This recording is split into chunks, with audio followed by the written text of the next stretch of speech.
Bom dia, boa tarde, boa noite, camarada. Hoje nós vamos fazer mais um vídeo para o canal.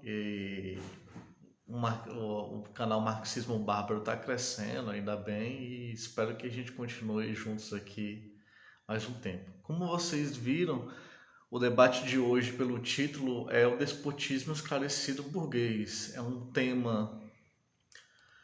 Esse é um tema sobre o qual pouco se fala, ou não se tem clareza sobre ele. No entanto, ele é importantíssimo para evitar certos erros na esquerda marxista.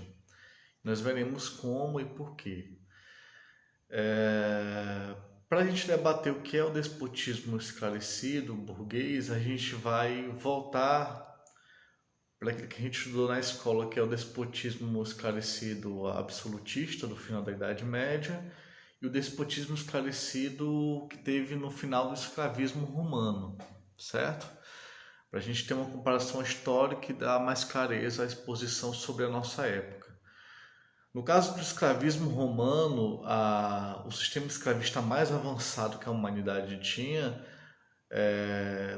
estava em decadência, né? Então havia muitas revoltas de escravos, rebeliões no exército, a terra, o renda da terra já não rendia tanto, e era uma sociedade em ebulição, em processo lento de decadência. Nesse processo, os escravos tinham uma forma de ideologia, uma forma de rebelião dentro do cristianismo.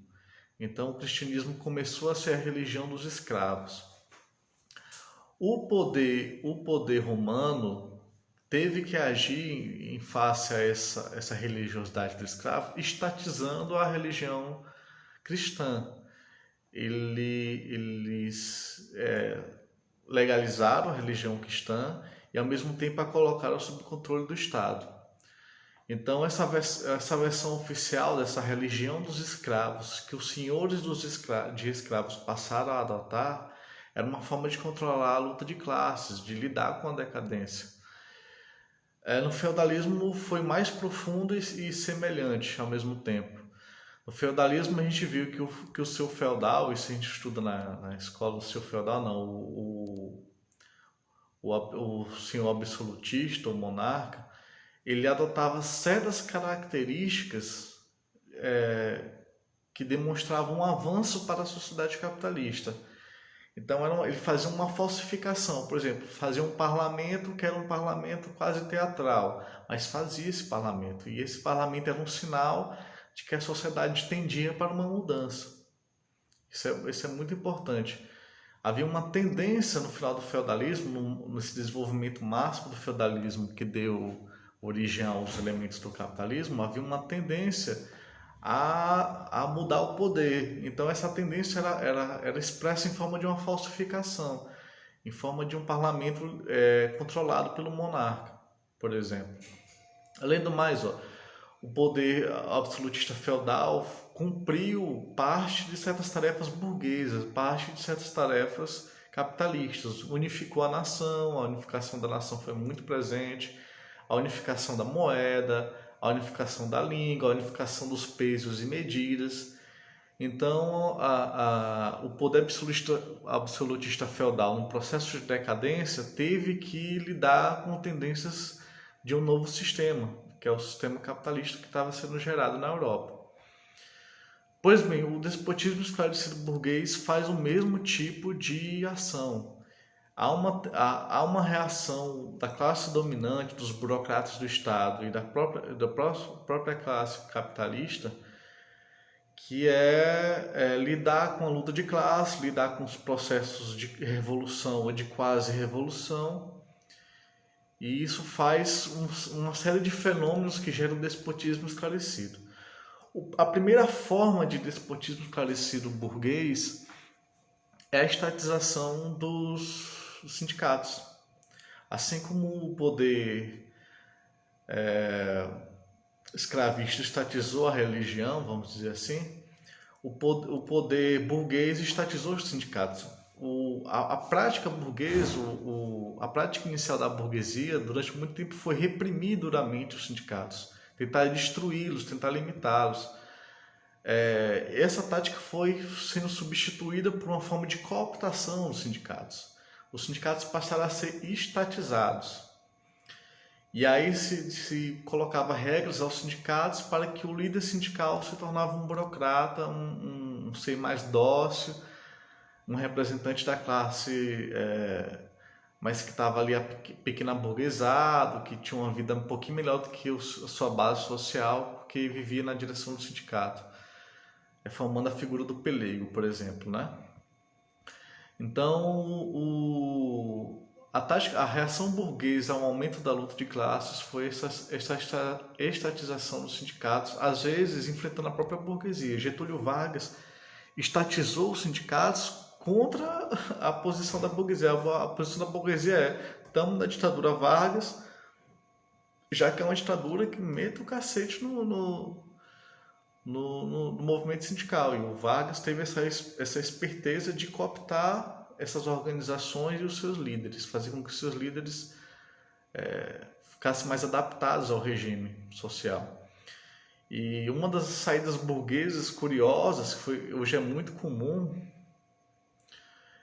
principalmente no Japão, isso é muito comum como repressão ao movimento sindical, como repressão aos trabalhadores, é fazer com que os sindicatos liderem certas obras públicas, liderem certas empresas, fazer com que os sindicatos participem da gestão das empresas.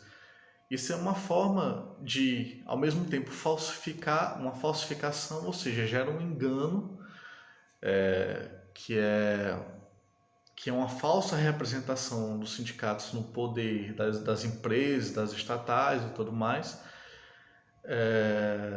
mas ao mesmo tempo expressa uma tendência do futuro. É uma falsificação que expressa a tendência do futuro.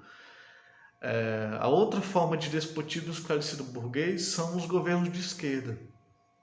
Até o início do século XX, o normal era que os partidos de esquerda fossem oposição permanente e que eles tivessem mais ou menos ideias igualitaristas e tivesse políticas de reformas que representassem a sua base social, que eram os trabalhadores. Com o século XX e com as revoluções do século XX, com as rebeliões, com os processos de luta de classe muito intensos, com as greves gerais, com as ocupações de fábrica, foi necessário a burguesia permitir que surgissem governos de esquerda dentro do Estado burguês. Veja só a contradição. O Estado é burguês. Com democracia, com ditadura, a natureza do Estado é burguês. Mas o governo é um governo de um partido que vem da classe operária. São os governos de esquerda, são as chamadas frentes populares. Todo governo de esquerda é uma frente popular, é um governo de altíssimo engano, que gera uma ilusão nos trabalhadores. Qual é a ilusão dos trabalhadores? A ilusão de que eles estão no poder, que eles estão representados, que eles têm um governo seu. O governo de frente popular, ou seja, um governo de esquerda dentro do Estado burguês, tem a função de gerar essa ilusão de que os trabalhadores já estão representados no Estado. Um caso emblemático é o caso do Salvador Allende, que é bem conhecido, do Chile. Era um governo que o Allende tinha a intenção de evitar a Revolução Socialista no Chile. A função dele era essa. Ele era capaz de ceder tudo, menos o poder aos cordões industriais, que eram os organismos de poder naquele momento. Além de entregaria tudo, faria reforma agrária, fazia todo tipo de movimento, menos entregar o poder aos trabalhadores. Porque a função dele era preservar o capitalismo da forma que fosse possível, mesmo com reformas. Então, esse tipo de governo é um governo traidor, um governo enganador, em que o partido de esquerda não revolucionário passa a gerar um governo vermelho. O principal tipo é o governo no nosso caso, é o governo do PT a nível nacional. Ele gera nos trabalhadores a ilusão de que com Lula eleito, com Lula dentro do governo, eles estão sendo defendidos, eles estão sendo representados. E, na verdade, o governo trabalha para os banqueiros, para os grandes industriais, para o imperialismo e tudo mais. Um caso emblemático, muito polêmico, realmente polêmico, mas tem que ser dito, é o caso do Hugo Chávez. Hugo Chávez ele radicalizou o discurso dele ao máximo. Ele fala em socialismo, ele falava em revolução, falava em transformação social. Ele defendia símbolos socialistas para quê? Para evitar que a revolução se aprofundasse, para desviar a revolução para o governo dele, para ganhar apoio popular. Então ele gerou uma máxima ilusão que a maior parte da esquerda, inclusive os stalinistas, os trotskistas, passaram a apoiar o governo Chávez, porque ele gera de fato essa ilusão e o objetivo dele era gerar essa ilusão para evitar que a revolução venezuelana, as comunas tomassem o poder. Então o Estado foi preservado. Um líder ligado às Forças Armadas passou a liderar com um discurso bem radicalizado, mas bem radicalizado mesmo, com algumas ações radicalizadas. Ele estatizou a empresa. Estatização, gente, é bom lembrar, estatização não tem nada a ver com socialismo. Embora o socialismo estatiza as grandes empresas, as principais empresas, estatização em si não significa nada para o socialismo.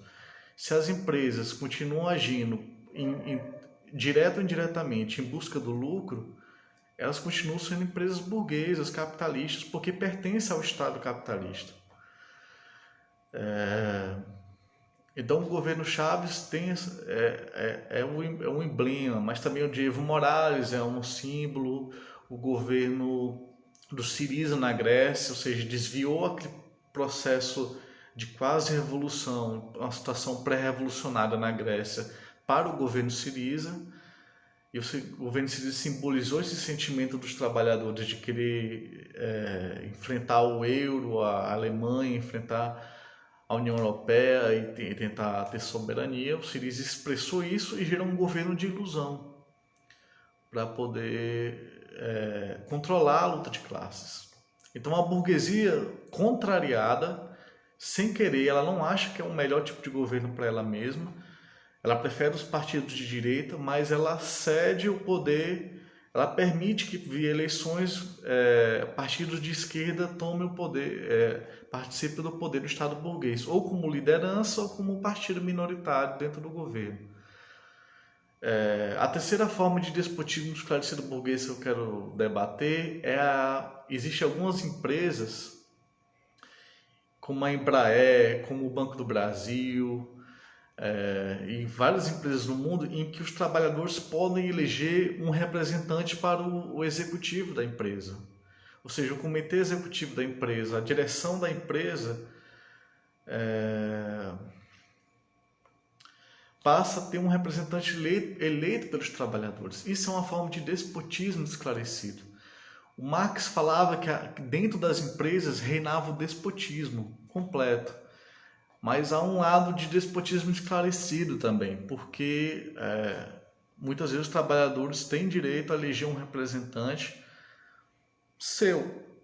E isso é uma falsificação, de novo, é uma falsificação, como o governo de esquerda é uma falsificação, mas que expressa uma tendência no futuro. Qual é a tendência no futuro? Os trabalhadores elegerem em assembleia todos os representantes da direção da empresa. Então a luta é dizer, nós elegemos um representante, amanhã nós queremos eleger todos os representantes com mandatos perdíveis a qualquer momento, mandatos revogáveis e com salário limitado. E que tenha assembleias regulares para os trabalhadores votar o destino da empresa e que tenha congressos anuais ou bianuais para debater a estratégia da empresa. Ou seja, os trabalhadores passaram a governar a empresa. Como se vê, o despotismo esclarecido continua sendo essa falsificação que, no entanto, expressa uma tendência real, que é lidar com a luta de classes e as tendências dessa luta de classes aí até o socialismo. Esses são alguns exemplos que eu quero trazer sobre o despotismo esclarecido burguês e como ele, através de uma falsificação, ele expressa uma tendência real, uma tendência de mudança real, porque a luta de classes se impõe, porque é uma radicalização da luta de classes, porque é um amadurecimento da sociedade para o socialismo.